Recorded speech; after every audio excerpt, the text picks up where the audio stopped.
2 drops of groundhog oil will cure the inner ear infection, and it will do it in less than 10 minutes. And y'all really should go up the Holler. Could you show us? Yeah. Can we go now? Yeah. How far is it? It's not far at all. All right. Let's do do you it. want to ride? Yeah, I'm game. What's your name, by the way? Dellie. Dellie Schuler. Walked all these hills. If I go straight up the hill right back yonder, I come out where I'm living now. The little stores got shut down. We are in the Holler. You are going up the Holler. But yeah, my old man would get mad at me and run me off. First time I was 12, I came right here. Home away from home. You got your Trump back hat. Yeah. Do you think he's doing a good job? The Appalachian mountain man is a dying breed. Whether from development, technology, drugs, or poverty, the traditional Appalachian lifestyle is under threat. We wanted to know how much of it remained, so we set off into the mountains of Kentucky, where we found a man who embodies it like none other. I mean, in my lifetime, I've had 7 encounters with bears. Now, until we met Dellie, it seemed like there were no mountain men left. Instead, we met people like these, Amish settlers who had moved to Kentucky from the north. Now my wife, no, she wants 16. What do you have her now? 11. As we drove deeper into the hills, we met former tobacco farmers. Tobacco's the thing of the past. Are y'all both from this area originally? Yeah, I am. Yeah, he is too. How's it changed in your guys' lifetime? Changed quite a bit. Tourists moving in. Really? From where? Even here in the sticks are tourists and transplants, though, like this man from Maine. When did you move here? 2019. They've really accepted me. They've accepted me, this Yankee. There's richer parts of Kentucky. So people, they make do with what they can over here. This was all the real Appalachia too, but a root-picking, living off the grid mountain man, we were starting to think we may not find him. But then, in a remote town, a man directed us into the woods. Go 52, hit 52, you run in 52. One of them take you to Baileyville, other one take you to Irving. You make a left at the fort. At the fort. You go down there about 3 or 4 miles, hey buddy. We followed his instructions and ended up deep in the middle of a forest, well out of cell service.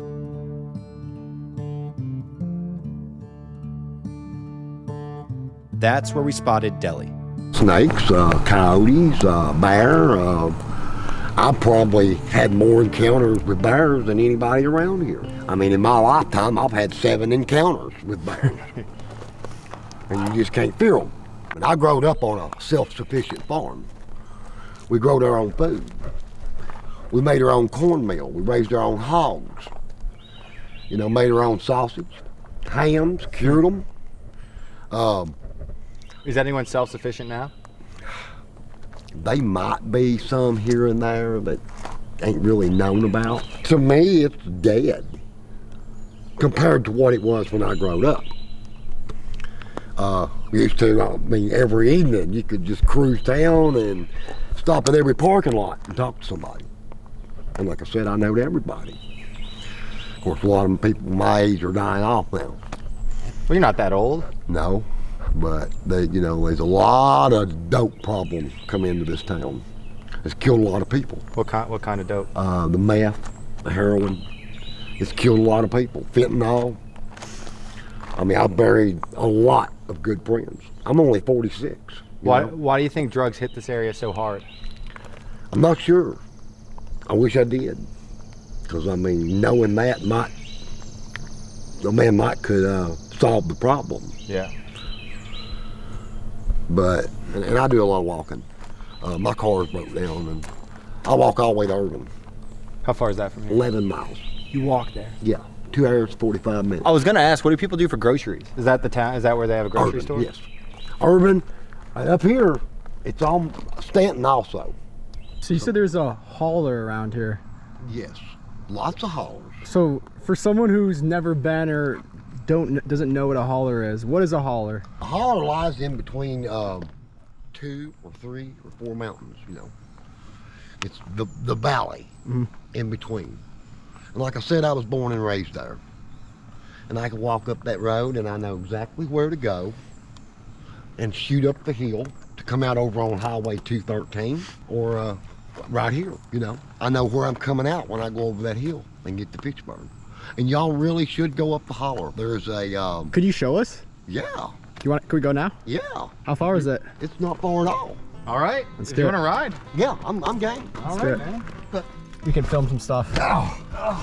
What's your name, by the way? Dellie. Dellie. That's right. All right. Dellie Schuler. Bet. All right. So yeah, where are we going here? Straight ahead. This guy's got some World War II memorabilia. That was her man, and he's kind of a weird dude. He's locked up now. He escaped, and they run him for about a week. They gave him 30 years. Yeah, there we go. Woo! Get a little air. Get that 480 going on. 4 windows down, 80 miles an hour. Oh yeah. The little stores got shut down. Of course, now you got Dollar General. They're trying to have a store every 5 miles. Everyone should be able to walk to a dollar store is what they're looking for. My dad was a Church of God Pentecostal preacher. Oh, so that's where you get your energy from, probably. And this little building up here on your right up here around the curve, that was the Cobb Hill Post Office. Someone told us there was a steel mill out here. Iron ore furnace. Fine. Yes, that's it. That's where we're going, my friend. All right. Years ago, my daddy owned it and didn't know it. It was actually part of where his home place. Now, my daddy only had a 3rd grade education, and he signed it over to the federal government. And now it's part of the Daniel Boone National Forest. It's beautiful. It's a work of art down this mountain. Now, let me tell you, walking, it's almost 1 mile. It's as hard to go down this hill It's bad on your knees. as it is to come up. It's a steep little hill, you know.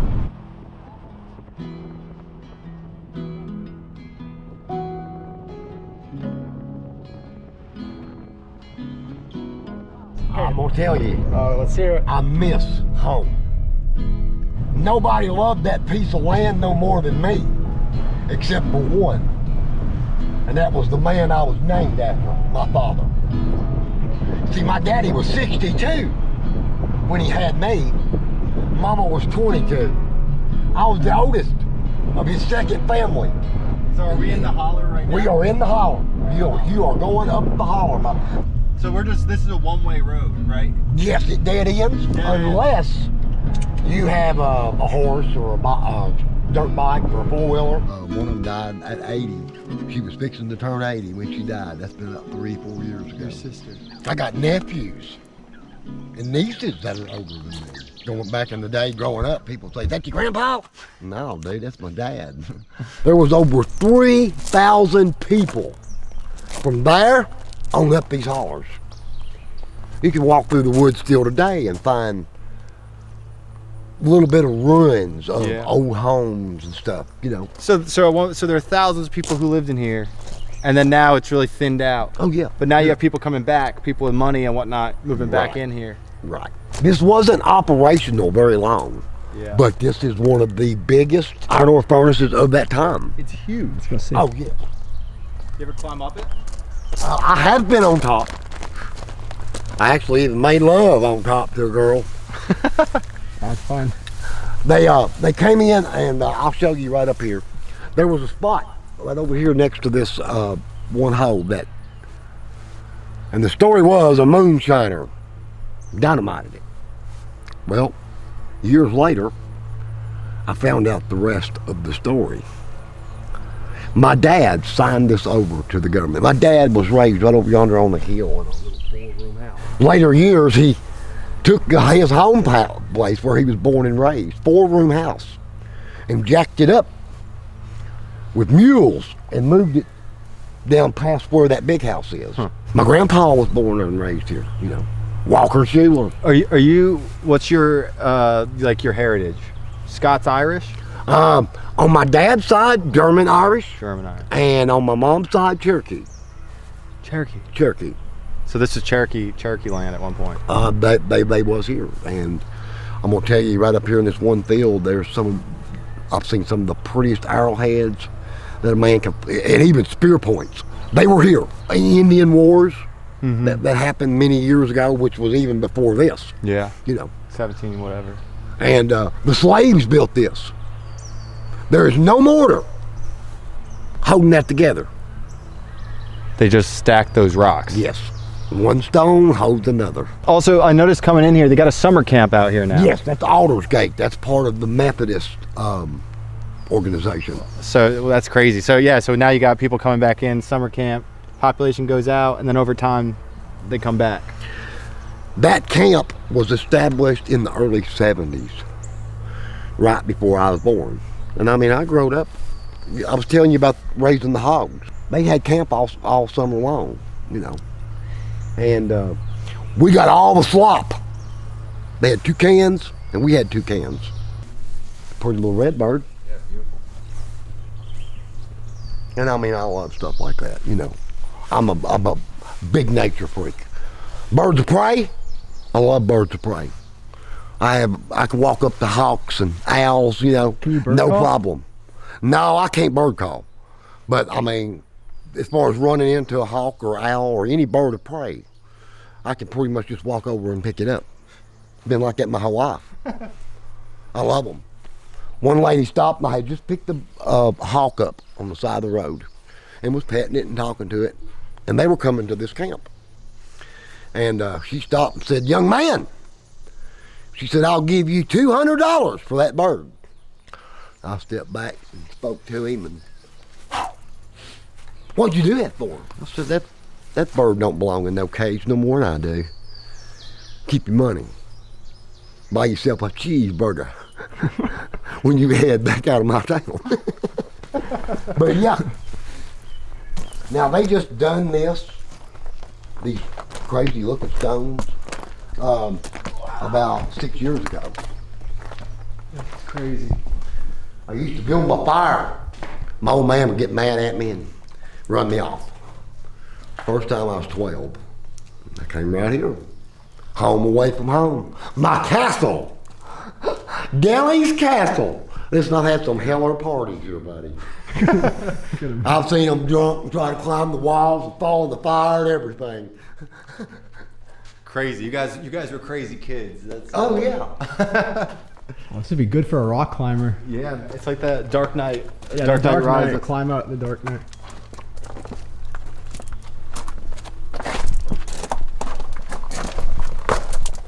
Now, this was part of the charcoal house, and it's been buried for years. You're like a And- you're like a and proper they- tour guide. You should be doing Wow. this for a. For the Right. for the government. My buddy's been telling me for the last 2 months, "Dude, you need to do a TikTok. Like, you know, dude, you got to have the equipment and stuff." I said, "I'm a poor man right now. I'm lucky to eat sometimes, you know." And I said, "You want to see me do it? Back me. Trust me, I'll get it done." One lady told me, she said, "Dellie, just what going through life, what you do, and the jobs that you do, and the crazy things you run into just out traveling. You know, I might be walking along and a deer will walk right up to me, and I love it. I love it. If you've never had that happen, man, you're missing out." Back in the winter, I was walking. It's cold, but it's beautiful. You know, it's just so beautiful and white. And a little doe just walked up to me like she'd known me forever. I petted her, talked to her, and went on about my way. Most people be scared to death, you know. Yeah. No fear. You got a great attitude, man. And more people have that attitude. Right. You know, they wouldn't be so stressed and anxious. I mean, and you depressed. know, I'm all about peace and love, and about helping people. And it kills me to see the way the world is today. It does. I noticed your hat. You got your Trump back hat. Yeah. What do you think he's doing a good job? Some things I've been okay with, but there has been a lot of things that, you know, the way he's done the VA and people's, you know, their money, their Yeah. Social Security or whatever, Yeah. Medicaid and all and that. stuff like that. He's cut these people down. They ain't got enough money to live. Like I said, I go to the Ravenna Church of God. We do a food bank every Thursday and Friday. I volunteer. And I've been helping them now for about 1.5 years. And when I started, you had maybe 400 a month. Now, we're serving as much as 650 to 800 people a month. I mean, it's a lot of old people, you know. And of course, you got a lot of homeless people. Yeah. It's crazy to believe in this little town, but the last I heard, there was 560-something homeless people in this little town, and that's inside the city limits. They don't count people like me, that, you know, that they don't even know is homeless. But I wish I could change it, you know. But I can't. I'd like to. I'd like to be president, you know. You got our votes. Right. Oh, Vote for Dellie. Vote for Dellie 2028. Yeah. That would be bad, wouldn't it? For a multi-billion dollar man like Donald Trump to get beat by. Poor old Dellie. People like you, man. Oh, yes. Growing up in Holler, I helped everybody. My dad was a medicine man. My dad made our own cough syrup, groundhog oil, rattlesnake oil. What's groundhog oil? Groundhog oil is actually when you fry the groundhog to eat. And groundhog is some pretty good eating. You save the grease. The lard will all settle to the bottom, and everything on top is oil. 2 drops of groundhog oil will cure the inner ear infection, and it will do it in less than 10 minutes. You put it in your ear? 2 drops. Oh, you can go to the doctor and still lay and suffer for 4 days and pay $150 for a bunch of medicine and still fight for 4 or 5 hours in 10 minutes. Do people still make this stuff? No. I want to, but the groundhog population, it kind of thinned out for a long Probably because time. they got all the rattlesnakes eating them up. Right. Like this one big stone up here that tells everything about it, when it was made, 1868, I believe. When people ask about like Appalachian culture, Appalachian people, what makes someone like an Appalachian person? I don't know. I guess it's just people that was born here and raised here, you know, and country people, Appalachian people. I mean, like I said, you got a lot of people coming in. Them people ain't Appalachian, I promise. A lot of people told us the thing that makes people in this part of the country unique is, you know, they're hardworking people. Yes. Yet you also have, in this part of the country, there's so much poverty. And normally you think, you know, hard work means money. But in this part of the country, it doesn't really seem that way. A lot of people work hard and don't have a lot of money. Right. I don't really know how to explain that. Like the tobacco and stuff, years ago, everybody was working. And you could always get a job. Baling hay, cutting tobacco. Cane, what they call river cane. I go cut cane, get all the little brushes off of them, bundle them, 100 to a bundle, you know, and sell them 10, 25 cents a stick. I mean, that's like tobacco. Used to, everybody grow tobacco, and if not, well, you was working for somebody who did grow, you know. You was topping tobacco or chopping tobacco or stripping tobacco or something and making money right here at home. And like I said, when this was in operation, there was over 3,000 people here. That's crazy. Yeah. That's the reason I pack a big old blade, you know. I have my whole life. Well, we noticed around here, pretty much everybody does. Yeah. Guns too? Guns Most too. people, Guns, shotguns? Yeah. All kinds of guns. A lot of people, you know, they're feared of what's going on in the world. Yeah. What could happen. I hear it. And trying to get ready, you know. Yeah. I wish I could find what I'm looking for.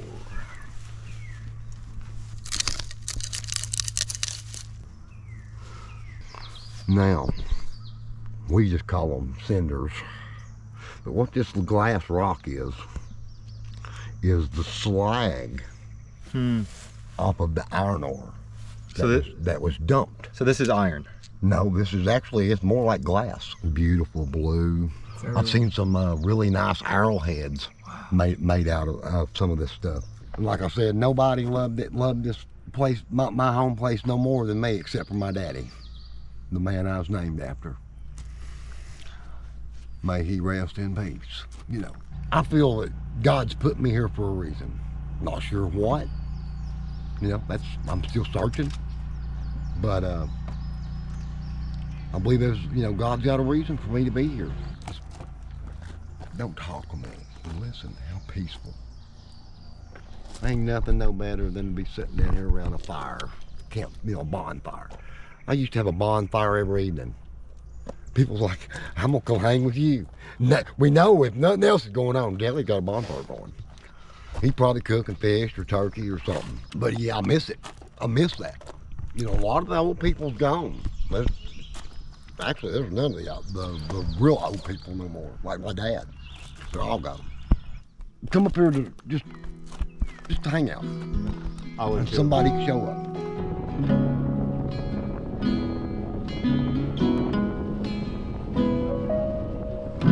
My old barn was right up there.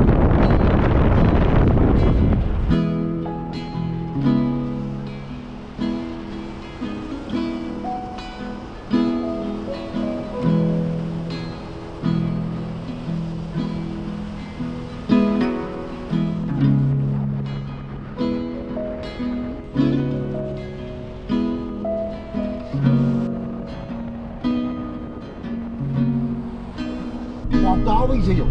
Now, if I go straight up the hill right back yonder, I come out where I'm living now. Shortcut. It's going to take us 10, 15 minutes to drive around, but you can be there in 5 walking up the mountain. Arnie Fletcher was the one who made me a Kentucky colonel. Somebody said, "You are a Kentucky colonel?" I said, "Mm-hmm." What does that mean?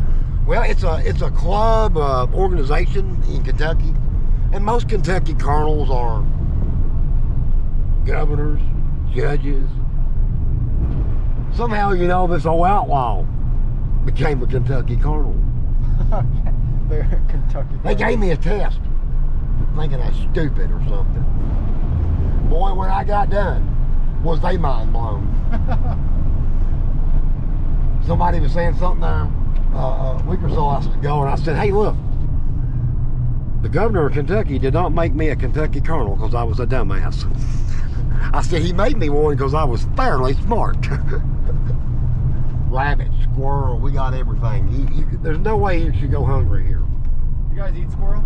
Oh yeah, I don't like squirrel. I never had.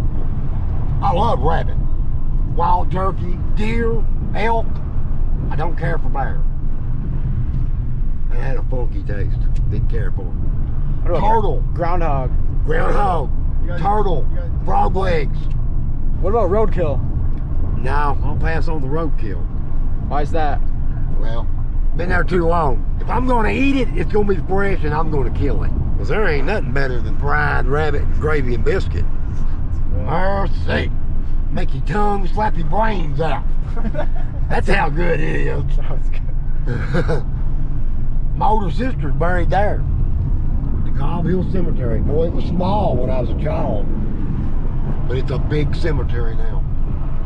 And right up here on your right, this was you see on the wall there says the store, Cobb Hill. That was the store, man. Right here used to be a gas pump. Man, I mean, today you can't go to the store and get a drink and a pack of cigarettes and a bag of chips that it don't cost you 20 bucks. I remember coming to the Cobb Hill store, filling the old Suzuki bike up, getting a 6-pack of LH, 2-pack of Marlboros, a big old turkey sandwich dressed, a bag of chips and a candy bar. Still had change left. One thing that came through talking to Dellie was that despite being extremely poor, he still gave back to others, part of the Appalachian culture. Helped at the church up here, giving out food. I said, I do. He run up and thanked me and shook hands with me. He said, "You don't know, man, how much that helps me and my family." A lot of good American people in a bad way right now. And I mean, a lot of the work I do, you got Mexicans coming in and taking it. Where I used to get 12 jobs, to do in a month, I might get 1. It's that bad right now. Wow. I've done, since the last snow, I've done 1, 2, 3 roofs and 3 little plumbing jobs. And I boxed in an attic for one of my old school teachers. And other than that, thank God that people do need the grass mowed. And I'm good at it. And you can drive right back around the road there and pull into that one house and look at all them beautiful roses. I done that. I planted all of them. There's close to 50. Most prettiest. That lady said, I don't know how you grow. What's it take to grow roses like that? Same thing it does to raise a child right. The same thing it does to raise a good dog or something. Love. Love it and love what you're doing. And it grows. Most people, like my buddy, he said, man, we planted 15 rose bushes and only one lived. I planted 40 last year and never lost a one. They seem real quick. I'm good at landscaping, you know, professionally.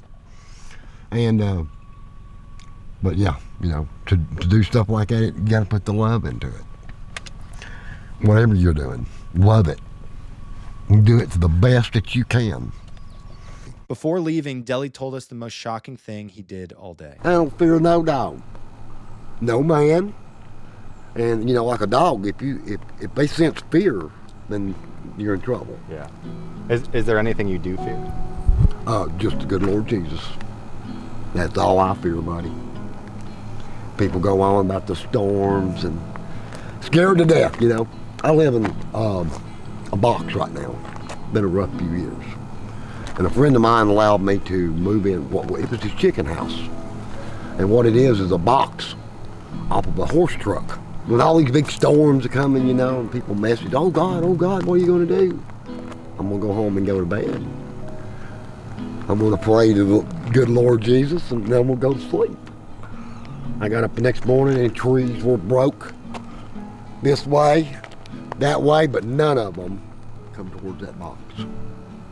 Dellie represents both the best and worst of Appalachia.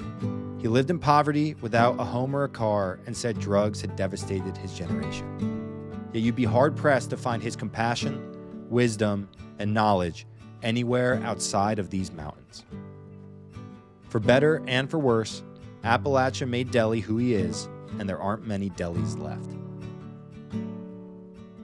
Thank you for watching this video. Please subscribe if you enjoyed it. We have some phenomenal content coming out from Arkansas and Mississippi.